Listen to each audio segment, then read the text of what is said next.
If they do not now accept our terms, they may expect a rain of ruin from the air, the like of which has never been seen on this earth.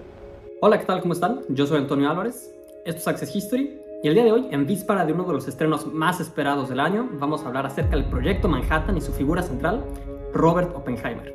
¿Quién era el proyecto? ¿Quién lo integraba? Y cómo esto cambió la historia para siempre.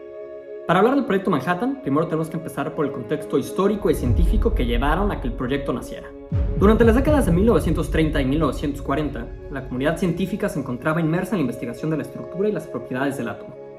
En este contexto se descubrió la fisión nuclear, un proceso en el cual se libera una enorme cantidad de energía al dividir el núcleo atómico.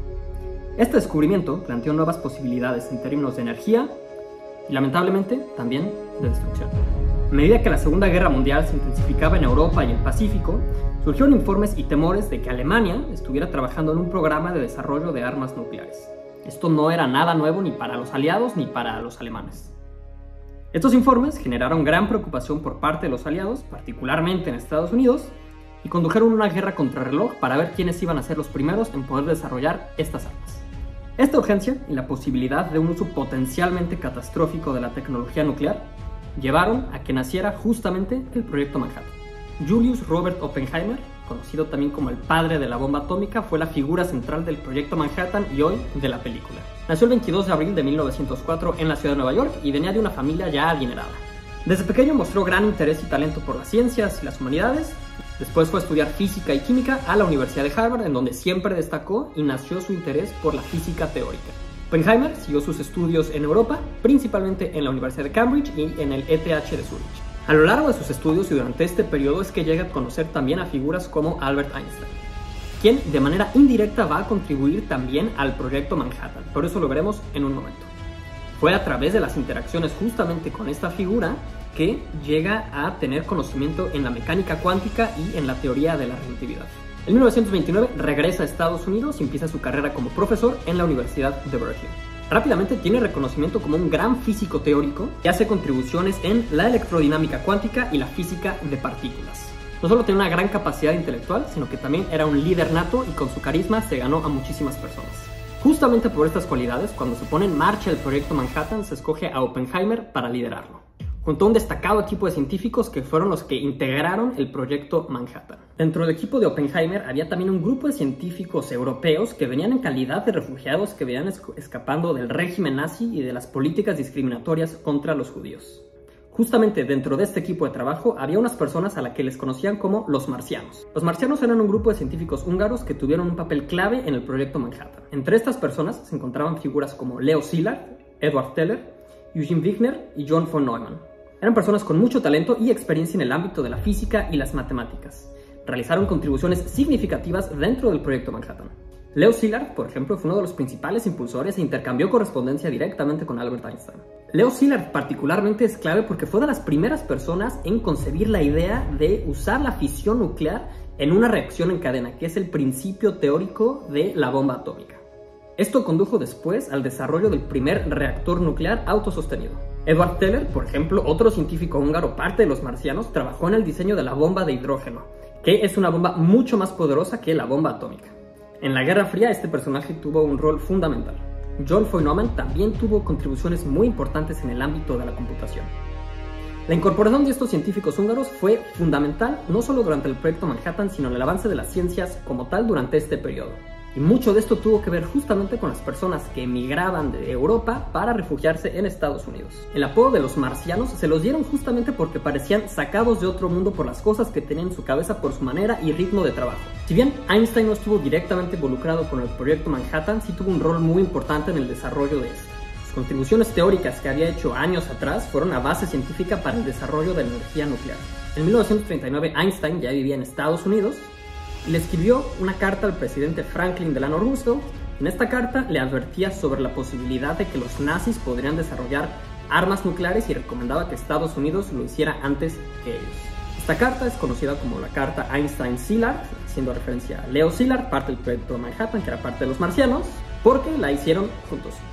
Y juntos justamente proponen la necesidad de investigar acerca de la fisión nuclear y la posibilidad de poder usar esta tecnología y estos descubrimientos con fines militares y hasta bélicos.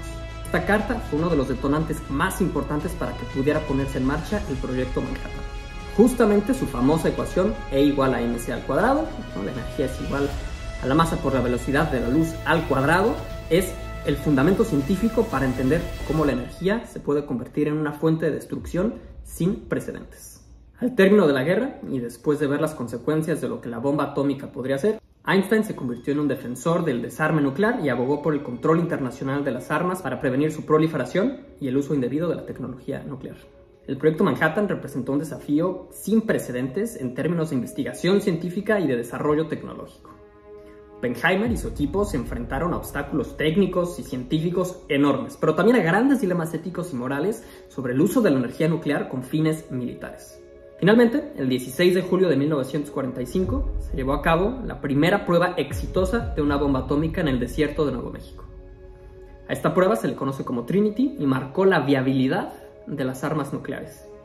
Esta prueba marcó un hito en la historia de la humanidad.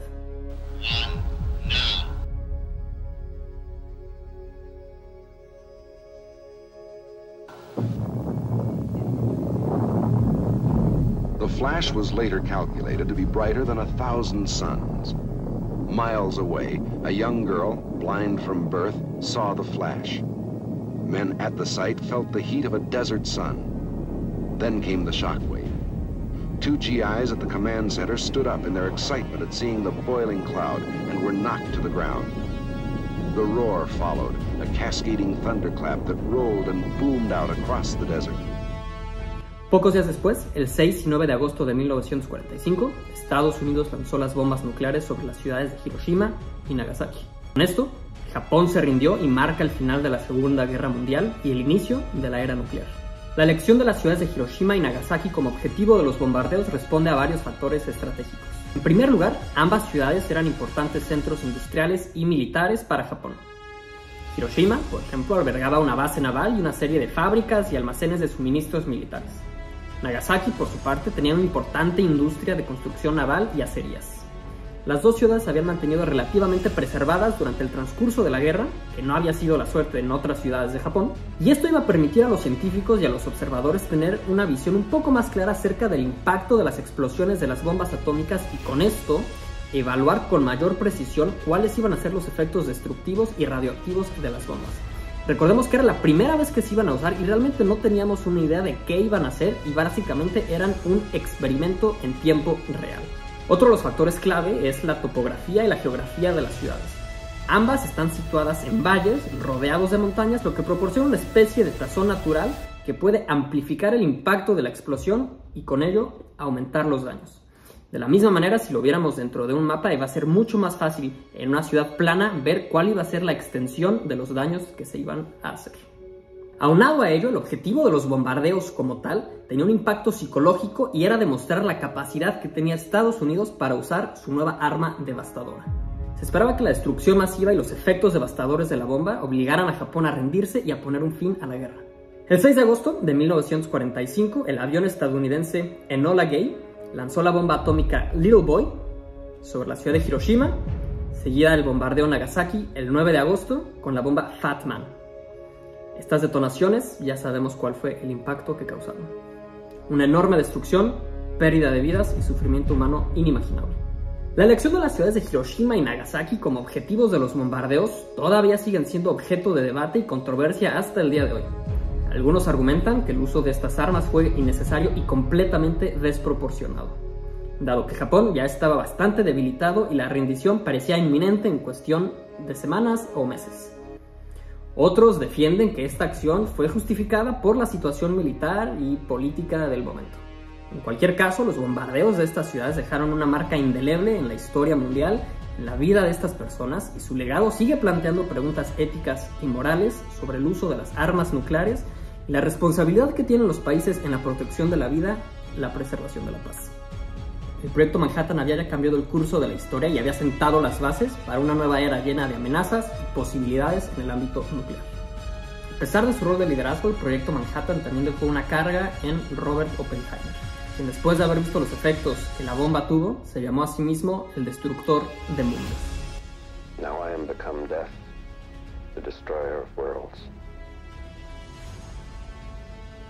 suppose we all thought that, one way or another. Poco después se convirtió en un defensor del control internacional de armas nucleares y expresó arrepentimiento por el uso de la bomba atómica.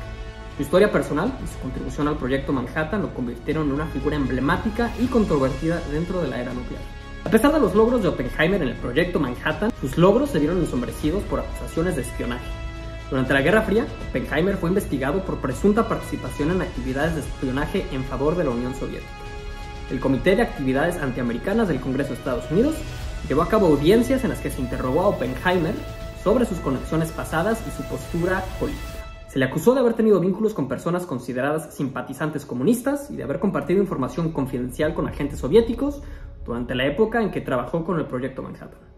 A pesar de que nunca se encontraron pruebas contundentes sobre estas acusaciones, Oppenheimer fue considerado un riesgo para la seguridad nacional y su acceso a información clasificada le fue retirado. Esta situación también marcó su vida en los años posteriores y afectó su carrera profesional y su reputación. Las acusaciones generaron debates sobre la lealtad y los valores políticos en los tiempos de guerra y en la Guerra Fría. Algunos les consideraron injustas y hasta de represión política, mientras que otras personas dijeron que había preocupaciones legítimas de seguridad nacional. Su papel antes, durante y después del proyecto Manhattan son un perfecto reflejo de los testimonios y los desafíos éticos y políticos que se vivieron durante este contexto histórico y al que se enfrentaron los científicos involucrados en el desarrollo de las armas nucleares durante este turbulento periodo de la historia. El proyecto Manhattan tuvo un impacto en la ciencia, la política y la sociedad.